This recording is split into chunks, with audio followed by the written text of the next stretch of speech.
আসসালামু আলাইকুম। সবাই নিশ্চয়ই আল্লাহর রহমতে অনেক ভালো আছেন। আমিও আল্লাহর রহমতে আপনাদের দোয়ায় ভালো আছি।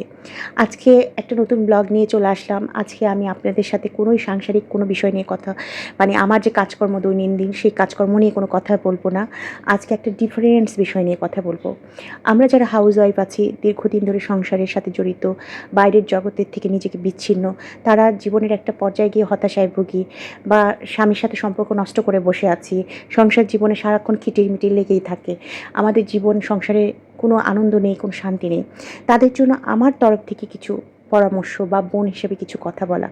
আমি জানি আমার বলার মতো যোগ্যতা নেই। আপনারা আমার থেকে অনেক বেশি যোগ্যবান, অনেক বেশি জানেন। কিন্তু আমার জীবনের অভিজ্ঞতাটুকুই শুধু জাস্ট আমি আপনাদের কাছে শেয়ার করছি, আর কিছু না। আমার এই ব্লগে হয়তো আমার বিয়ে হয়েছে প্রায় ২০ বছর। আমার এই ব্লগে অনেক নতুন, নতুন মেয়েরা আছে হয়তোবা, যারা আমার ছোটো বোনের মতো, আমার মেয়ের মতো, যাদের নিউলি ম্যারিড। তারা আমার কথাগুলো হয়তো বুঝবেন। সমস্যায় পড়ছেন, তাদের জন্য হয়তো কিছুটা উপকারে আসবে। যারা হয়তো বুঝতে পারছেন না যে আপনার এই সংসারের লাইফটা কী হচ্ছে বা কীভাবে কী করবেন। প্রথম কথাই বলব, সেটা হচ্ছে নিজের উপরেই ইনভেস্ট করেন। সেটা হচ্ছে যে কোনো প্রোডাক্টিভ কাজ, যেমন সেলাই, বেকিং, গ্রাফিক্স, হ্যাঁ? আমি যেমন ইউটিউব করি, ইউটিউবটা আমি কিন্তু এই চ্যানেলটা আমার মনিটাইজ হতেও পারে। এখান থেকে আমি ইনকাম না করতেও পারি, নাও করতে পারি। তারপরেও আমি করি। কারণ এটা আমার আমার বেঁচে থাকার এই মুহূর্তে একটা মাধ্যম বলা যায়। কারণ আমার ছেলেমেয়ে বড় হয়ে গেছে। আমি একাকিত্বে ভুগি। আমার ইউটিউবিং করে আমার সময়টা খুব সুন্দরভাবে পাস হয় এবং আমার কাছে মনে হয় যে আমার মনটা অনেকটা বেশি ভালো লাগে। তো এটাই যে আপনাদের করতে হবে এমন না। আপনারা আপনাদের পছন্দের যেকোনো কাজ করতে পারেন এবং সেটা দিয়ে যে ইনকামই করতে হবে এমন না। সেই কাজগুলো শিখলে আপনার ভিতরে কনফিডেন্স গ্রো হবে। আপনার নিজেকে অনেক বেশি নিজের কাছে ইম্পর্টেন্ট মনে হবে।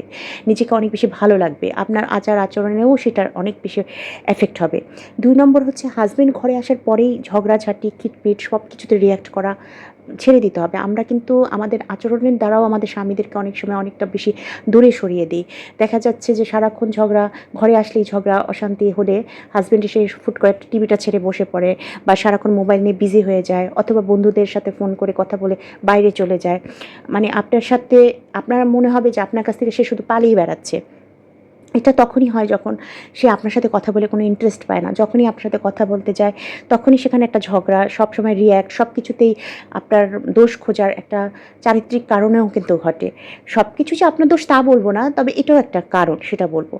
তো হাসব্যান্ডের সাথে আপনি কি আপনার লাইফের সমস্যা শেয়ার করবেন না? অবশ্যই শেয়ার করবেন। কিন্তু সেটা সুন্দরভাবে ঠান্ডা মাথায় গল্পের ছলে, হ্যাঁ? ঝগড়াঝাটি করে না, চিৎকার চেঁচামেচি করে না, বা এমন করে না যে তোমার কোনো কথা শুনবো না, আমারটাই তুমি শোনো। এভাবে না। জাস্ট কথায়, কথায় যে দেখো, এই যে তোমার মা যে আমাকে এটা বলল, এটা তো আমার মা যদি তোমাকে বলতো তোমার কেমন লাগতো? এভাবে করে কথায়, কথায় সুন্দরভাবে। যদি দেখছেন সে বুঝতে পারছে তো বুঝছে। আর যদি দেখে যে সে রিঅ্যাক্ট করছে, তাহলে আপনি থেমে যান।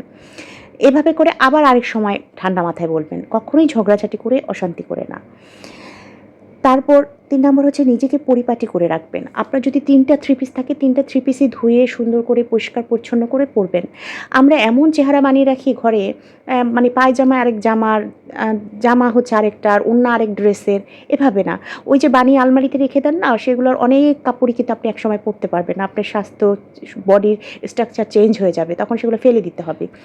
সুতরাং আলমারিতে কিছু কাপড় তো রাখবেন ভালো দামিগুলো, যেগুলো বাসায় পরা যায় না। এছাড়া যে নরমাল বানান কাপড়গুলো, সেগুলো বাসায় পরেন। সুন্দর করে পরিপাটি করে পরেন। ডিওডোরেন্ট ইউজ করেন। মাথা ময়লা হলেই সাথে, সাথে শ্যাম্পু করবেন। তারপরে রান্না করার পর অবশ্যই গোসল করবেন, রাত্রে শোয়ার আগে গোসল করবেন। এভাবে ক্লিন পরিপাটি হয়ে থাকবেন। আপনারা শুষ্ক ঠোঁট, হাত পা ড্রাই হয়ে থাকে, চোখের নিচে কোনো যত্ন নাই, ভ্রুটা অগোছালো। আপনাকে তো সুন্দর পরিপাটি হয়ে হাসব্যান্ডের সামনে থাকতে তো আল্লাহ নিষেধ করেনি, আরও হাসব্যান্ডের সামনে সুন্দর পরিপাটি হয়ে থাকতে বলেছে। হ্যাঁ? তো আপনি পরিপাটি, সুন্দর, নিজেকে পরিষ্কার পরিচ্ছন্ন গুছিয়ে রাখার চেষ্টা করবেন। হ্যাঁ?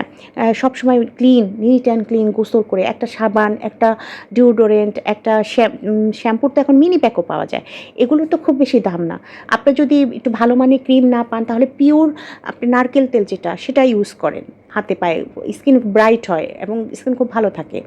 এগুলো ব্যবহার করেন। অর্থাৎ নিজেকে আপনি দিনের মধ্যে অন্ততপক্ষে ৩৫ থেকে ৪০ মিনিট সময় দেন।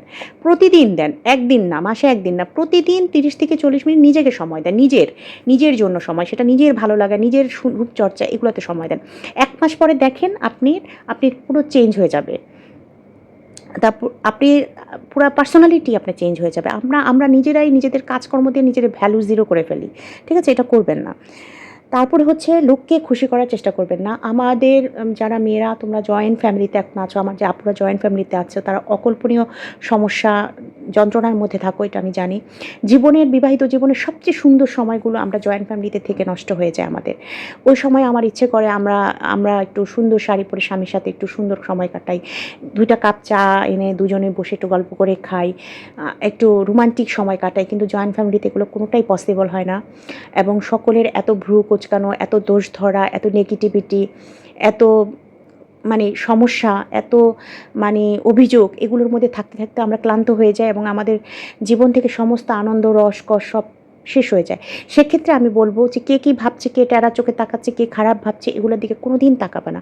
তোমার ভালো লাগছে তুমি অবশ্যই সাজবে, সুন্দর করে পরিপাটি হয়ে শাড়ি পরবে, কাপড় পরবে, তোমার যেটা ইচ্ছা হয়, তোমার যদি স্বামী কিনে দেয়, হাজব্যান্ড কিনে দেয়, তুমি কাউকে ভয় পাবে না, নিজে কিনবে, নিজের জীবন এনজয় করবে। মনে রাখবে এই সময়টা তোমার জীবন থেকে চলে গেলে তুমি এই সময়টা আর কোনোদিন ফেরত পাবে না এবং তোমার হাজব্যান্ডের সাথে এই সময়টাই কিন্তু তোমার নিজের বন্ডিং করার সবচেয়ে সুন্দর সময়।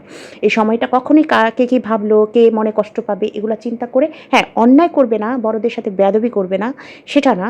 কিন্তু নিজেকে যে একটা আছে না বঞ্চিত করা, এটা কখনোই করবে না। তোমার হাজব্যান্ডের প্রতি তোমার অবশ্যই অধিকার আছে এবং সে তোমাকে কিছু কিনে দিতে পারে এবং তোমার সুন্দরভাবে পরিপাটি হয়ে হাজব্যান্ডের সাথে সময় কাটানোর রাইট আছে। তুমি সেই রাইটটা কখনোই কারো জন্য, কে পছন্দ করলো অপছন্দ করলো সেটার জন্য নিজেকে বঞ্চিত কখনোই করবে না। এবং কাউকে তুমি কোনোদিনই খুশি করতে পারবে না। এই পৃথিবীতে কাউকে খুশি করা অসম্ভব। কেউ কখনো খুশি হবে না। তারপর যাদের বেবি হয়ে গেছো, আমরা যারা জয়েন্ট ফ্যামিলিতে থাকি বা যারা নানা রকমের ঝামেলায় থাকি, তারা আমাদের রাগ, গোস্সাগুলো সবসময় বাচ্চার উপরে অ্যাপ্লাই করি। এটা ভুলেও করবে না। এটা মনে রাখো, বাচ্চারা কিন্তু কোনো কিছুই ভুলে না। ওরা সব কিছু মনের গভীরে রেখে দেয়। তো যখন সেই বাচ্চা বড় হবে তখন কিন্তু সে তোমার কাছ থেকে মানসিকভাবে অনেক বেশি দূরে সরে যাবে। তুমি তোমার জীবনের সবচেয়ে মূল্যবান জিনিসটা হারিয়ে ফেলবে যদি তোমার শ্বশুরবাড়ির, তোমার স্বামী, তোমার শাশুড়ি, তোমার যা ননদ কী করলো সেটার রাগ যদি তুমি তোমার বাচ্চার উপরে অ্যাপ্লাই করো। এই বাচ্চার টর্চারটা কেন হচ্ছে সে কিন্তু সেটা বুঝবে না। কে তাকে করছে সেটা সে মনে রাখবে এবং সে যখন বড় হবে তখন তার সবসময় মনে হবে যে এই শৈশবে তার মা তাকে এভাবে টর্চার করছে। সে কখনোই সে বুঝতে চাইবে না তার মায়ের মেন্টাল সিচুয়েশনটা কিসের মধ্যে দিয়ে গেছে। একটা ইনোসেন্ট বাচ্চা যে তোমাদের দুজনের ভালোবাসার মাধ্যমে পৃথিবীতে এসছে, সে কখনোই এটা ডিজার্ভ করে না। তোমার রাগ লাগলে তুমি অন্যভাবে রাগকে করো, কখনো বাচ্চার উপর দিয়ে না। তো আমাদের জীবন কখনোই পারফেক্ট না। আমরা নানা রকমের সমস্যার মধ্যে দিয়ে যাই। আমরা সোশ্যাল মিডিয়াতে যারা কাজ করি, আরও যারা আছে আমাদের চারপাশে, অনেকের জীবন আমাদের কাছে অনেক বেশি পারফেক্ট মনে হয়। কিন্তু পৃথিবীতে কারো জীবনই পারফেক্ট না। আমরা নানা রকমের সমস্যা, ঝামেলা এগুলো নিয়ে আসি এবং এগুলো নিয়েই আমাদের বাঁচতে হবে। এটাই জীবন। এটা তো আর বেহেশত না, এটা তো পৃথিবী। এখানে দুঃখ, কষ্ট, জ্বালা, যন্ত্রণা, থাকা না থাকা, হাহাকার অনেক কিছু থাকবে এবং সেগুলো নিয়ে আমাদের বাঁচতে হবে। আমাদের দুঃখ দুর্দশা দেখে কেউ আমাদের দুঃখ দুর্দশা দূর করবে না। সবাই মজা নেবে, সবাই হাসি তামাশা করবে। তাই অন্যকে তোমার দুঃখ দেখিয়ে কোনো লাভ নেই। তাদের কাছ থেকে তুমি কোনো ভালোবাসা, সহমর্মিতা পাবে না। বরঞ্চ আরও তোমাকে উপহাসের পাত্র বানানো হবে। তো সেজন্য অন্যকে দুঃখ দেখিয়ে লাভ কী? বরঞ্চ তুমি হাসি খুশিই থাকো সেটাই ভালো। কারণ তোমার হাসি খুশি থাকাই অনেকের পছন্দ হবে না। এটাই হচ্ছে সবচেয়ে বড় কথা। আর আরেকটা কথা হচ্ছে যে কখন তোমার এই সংসার থেকে কখন তোমার কোয়েট করা উচিত, কখন মনে হয় যে এই সংসারটা আর তোমার উচিত না মানে কন্টিনিউ করা, সেটা নিয়ে আমি নেক্সট আরেকটা ভিডিও বানাবো। আর এখন যে ভিডিওটা ছিল সেটা ছিল যে আমাদের মেয়েদের তরফ থেকে নিজেদের সংসারটা সুন্দর করার একটা চেষ্টার অংশ। তো আমার ছেলের জুতো আর কি ভিজে ভিজে নষ্ট হয়ে গেছিলো। এমনিও ও গত বছর থেকে জুতোটা পরছে। আমার ছেলে তো 7 এ পড়ে, 6 থেকেই জুতোটা পরছে, তো ছিঁড়ে গেছে। তো প্রথমে এক জায়গায় গেলাম, সেখানে জুতো সাইজ হচ্ছিল না। পরে আবার অ্যাপেক্সে গেলাম। তো সেখান থেকে আর কি জুতোটা নিলাম। ইমিডিয়েটলি জুতাটা কেনা দরকার, কারণ স্কুল জুতো তো। তো সেই জন্য। তো আজকের ভিডিও এই পর্যন্তই। সবাই অনেক বেশি ভালো থাকেন, আমার জন্য দোয়া করবেন। আপনাদের জন্য অনেক দোয়া। আপনারা অনেক ভালো থাকেন। আসসালামু আলাইকুম।